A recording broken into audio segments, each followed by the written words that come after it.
irks me because I really take reality TV seriously, and it bothers me when they do that. I love it. And I mean, look, to your point, I wonder if like Alexis is not back and John's not back. Like you have to live with each other now. So maybe this is real love, but is it, it's not always going to be fighting Shannon and like it's the lawsuit will be over eventually. Like, then what? Like, I hope it all works out, but what is it? It's not going to be any of this. Like, Right. you have to live and go on vacation and have dinners. And not talk So, about this, and not have right. people comment on it. And I feel like in some ways I could be wrong, but it seemed like they were like getting off on it. Like the way she was laying on that couch, FaceTiming him, talking about the lawsuit. I was like, are you guys using this as like an aphrodisiac? That's kind of, ugh, I don't know. It's a bit cringe. It's a little weird. Yeah. What do you think of? I mean, I've spent a lot of months saying that, Kenya Moore, Atlanta, I don't know. I mean, well, first of all, are you excited about Atlanta? I mean, or do we have a hodgepodge mess here? Where like Kenya films and then does this thing and she reveals these pictures about Britney and, they're saying revenge porn and she's not in the season. Are we going to see her? Are we not going to see her? Phaedra comes in at the end, I guess, to save the show. Like, I had Drew Sidora on this podcast recently, and she tried to imply that this is so exciting. Look at all these things that are happening. And is it that, or do you feel this is a mess of an edit? How are we going to do this? Well, just something came to me real quick before we moved to Atlanta about Yeah. OC. I did when the DUI happened with Shannon. I actually went to the location because that's just how ridiculous I am. Right Hmm. after, and I looked and I drove down the street. Even if you're stone cold sober, the street is very thin. It's next to a gas station. There is oncoming traffic. So it not to defend her behavior, obviously, but to say that like even if you were inebriated, it's the worst street to be on. There are those concrete stairs are right by the street. They are not like the concrete stairs end right by the street. So if you go up the curb a little bit, you're hitting the stairs. I just want people to know so she didn't like go into a house. Like I'm not defending her but even though I love her, I just did the work. I went there and I looked at it. So I just want everyone to know like it's a very tough street. It's like Sober, a really narrow street. really narrow, really bad. Just wanted to Interesting. say that. Just Well, I wanted to, think that's a lot to say. That's interesting. yeah. I never saw the street. But Yeah. about Kenya, the Kenya of it all. So Bravo creates villains, right? Like Tamara is an example. Lisa Rinna is a great example. They create these villains, and we all love them and we praise them. And then the minute they do or say something that is quite villainous or below the belt, we tend to turn on them. And I'm like, a season, like even I don't remember who said this, but someone said that Tamara is important because she moves the story along, even though again it's like she needs to lube it up a little bit, but she moves the story along because without her these storylines are not going to progress. So that's kind of like Kenya. Yes, did she go too far? Absolutely. But she didn't. This woman, revenge porn is if you find something that the person actually did. She took a photo. I'm not defending it. She took a photo of Brittany, who's a beautiful girl. I mean, Hmm. you can't even look at her. She's like the Gorgeous. gorgeous. Mind you, I think Kenya Moore is absolutely gorgeous too, but stunning. Stunning. Like I don't know if you've seen her in the 90s, early 2000s. Like, I mean, she's like Tyra Banks when she was walking for Victoria's Secret. Like, you can't look at them. They're so Kenya beautiful. is so pretty. Yes. And her daughter is stunning. And like just her life is like so wonderful. So again, I'm not defending her bad behavior. She shouldn't have but she did revenge porn. I think people were using that word. And I think really what it is she took her photo and she like superimposed it on a body. Revenge porn is really taking what someone has done, let's say a sex tape, like what happened to Paris Hilton. That's Hmm. really revenge porn. I'm not, again, Bravo is right, but I also feel like I don't want to make it about race because I know Bravo fans get very triggered when you bring race into it. But she is a Black woman. So I feel like sometimes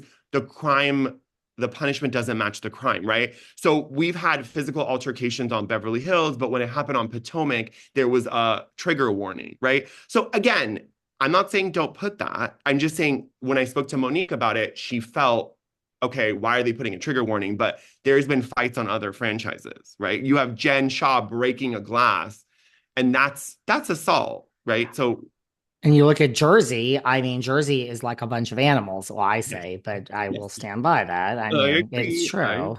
I agree with you, but I think the season will be good. But there was that season with Bolo, and like it was like so that it was so good. And then I feel like sometimes when you have a really good season, that's what I'm worried about OC. It's such a good season, it's iconic. I'm Mhm. worried about the next season because it's hard to live up to it. So I hope Atlanta finds its footing. I really like it. I'm happy that even though I love Candy, she's stepping aside because when it becomes so much about your accomplishments and kind of like Heather Dubrow, I live next to Drake. When you become so famous, so rich, it kind of alienates us a little bit because we can understand rich, but we don't understand like I'm gonna fly my dog private. We're like, huh? Yes, unless, I mean, I will admit it, I still don't watch all the time, but I love the Kardashians. I Me still too. love it.